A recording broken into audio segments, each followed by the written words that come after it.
آپ دیکھ رہے ہیں نوائے ٹیکسلا اسلام آباد کا نیوز چینل NTN۔ نظر ڈالتے ہیں آج کی تازہ ترین خبروں پر۔ اسلام آباد سے ہمیں اپڈیٹ کر رہے ہیں ایڈیٹر نوائے ٹیکسلا سید عمیر علی۔ سانحہ army public school APS Peshawar کی 10ویں برسی آج منائی جا رہی ہے۔ 16 دسمبر 2014 کو امن اور تعلیم کے دشمنوں نے آرمی پبلک اسکول پہ حملہ کیا۔ دہشت گرد اسکول کے عقبی راستے سے صبح 10 بجے کے قریب عمارت میں داخل ہوئے۔ اس وقت 8ویں، 9ویں اور 10ویں جماعت کے طالب علم آڈیٹوریم میں تربیت میں مشغول تھے۔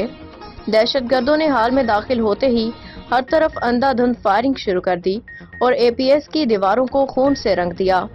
دہشت گردوں کی فائرنگ سے پرنسپل، اساتذہ، طلباء اور دیگر عملے سمیت 140 سے زائد افراد شہید ہوئے۔ سیکیورٹی فورسز کے جوانوں نے بھرپور کارروائی کرتے ہوئے دہشت گردوں کو ان کے انجام تک پہنچایا۔ سانحہ APS نے دہشت گردی کے خلاف جنگ میں نئی روح پھونکی۔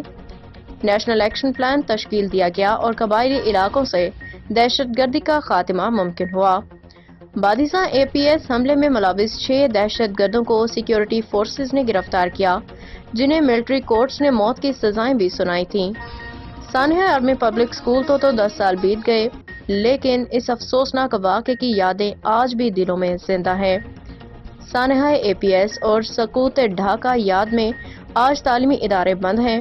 اپنے پیغام میں صدر مملکت نے کہا کہ سانحہ APS جیسے واقعات دہشت گردوں اور خوارج کا اصل چہرہ بے نقاب کرتے ہیں۔ وزیر اعظم شہباز شریف نے کہا کہ دہشت گرد 144 معصوم جانوں کو ہم سے ہمیشہ کے لیے جدا کر گئے۔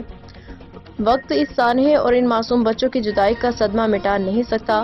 چیئرمین پیپلز پارٹی بلاول بھٹو زرداری نے سانحہ آرمی پبلک اسکول پشاور کے شہداء کو خراج عقیدت پیش کرتے ہوئے کہا کہ قوم دہشت گردی کے خلاف جنگ میں ثابت قدم رہے گی۔ ان کا کہنا تھا کہ APS سانحہ نے قوم کے ضمیر کو جھنجھوڑ کے رکھ دیا، ہمیں دہشت گردی کے ناسور کے خلاف متحد کر دیا۔ سانحہ APS کی یاد میں آج راولپنڈی، اسلام آباد اور لاہور سمیت مختلف اضلاع میں آج تعلیمی ادارے بند رہیں گے۔